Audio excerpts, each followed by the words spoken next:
Morning guys, આજે છે Sunday. આજે ભાભી બનાવે છે પરોઠા. ફૂલ રેસીપી જોઈ હોય છે પરોઠાની તો અમારા ચેનલમાં આપી છે.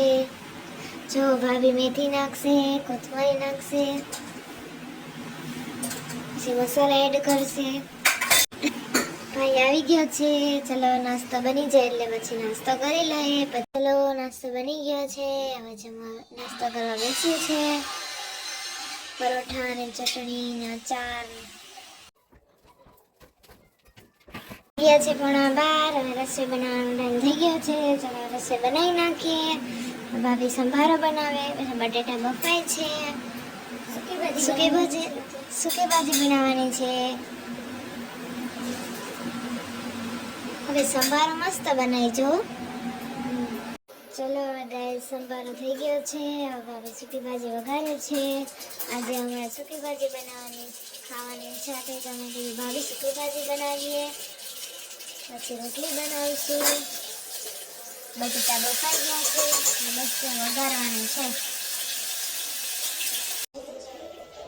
ચલો ગાઈસ, હવે બધી જ રસોઈ કમ્પ્લીટ થઈ ગઈ છે. સૂકી ભાજી વઘારાઈ ગઈ છે. બસ જો જમવા બેસવું છે. જો દાદા આવી ગયા છે, ટીવી જોવે છે. ચલો ગાઈસ, હવે આફ્ટરનૂનમાં મળ્યા. હેલો એવરીવન, થઈ ગઈ છે આજે અમારે ભજીયાનો પ્રોગ્રામ છે. તો ચલો ગ્રીન ચટણી બનાવી નાખીએ. આ મિક્સ ચટણી ખજૂરની અને ઓલી કોથળી આવે આંબલીની અને બે મિક્સ બનાવવાની છે. તો પછી બનાવી નાખી, બફાઈ જાય એટલે ખજૂર. અત્યારે આપણે ગ્રીન ચટણી બનાવી નાખીએ પહેલાં. ચલો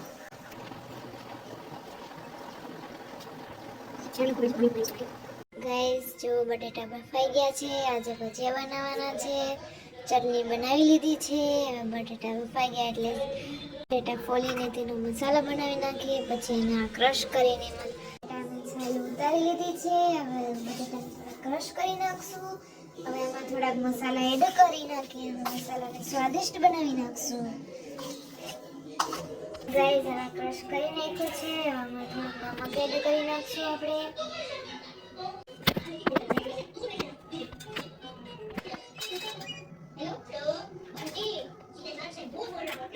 ખાંડ એડ કરશું આપણે.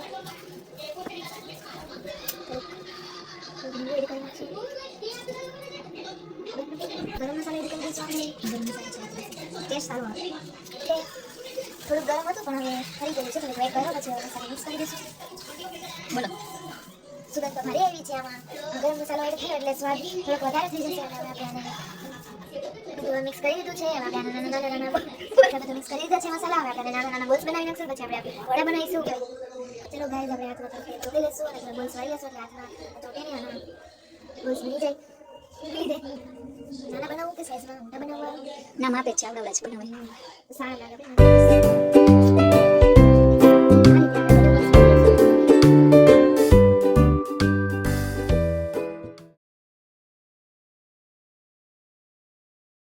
ચલો ગાઈસ, આ ખજૂરી વળાઈ ગઈ છે. અમે તને ખજૂરી કરી, તમે શું કહો છો?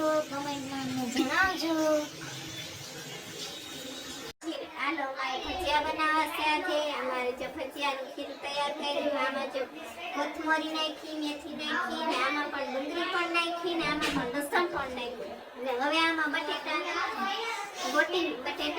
બાફા બટેટાના ગોટી બનાવી ને હવે વડા બનાવશું. વડાનો મસાલો તૈયાર થઈ ગયો છે. આનું તો હવે અમારે ભજીયા બનાવવાની ચાલુ કરીશું. થઈ ગયું છે. ભજીયા પાડવા માંડીએ. એક ટ્રાયલ કરી, તેલ થઈ ગયું કે નહીં.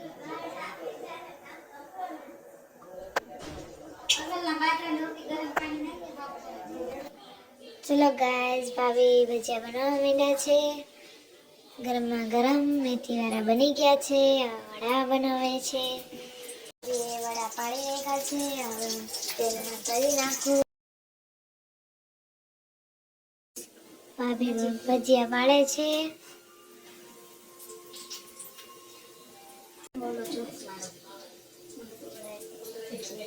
મને તો ભજીયા એટલા ભાવે ને બહુ જ ભાવે, પણ મને મેથી વાળા ના ભાવે, મને તો વડા ભાવે.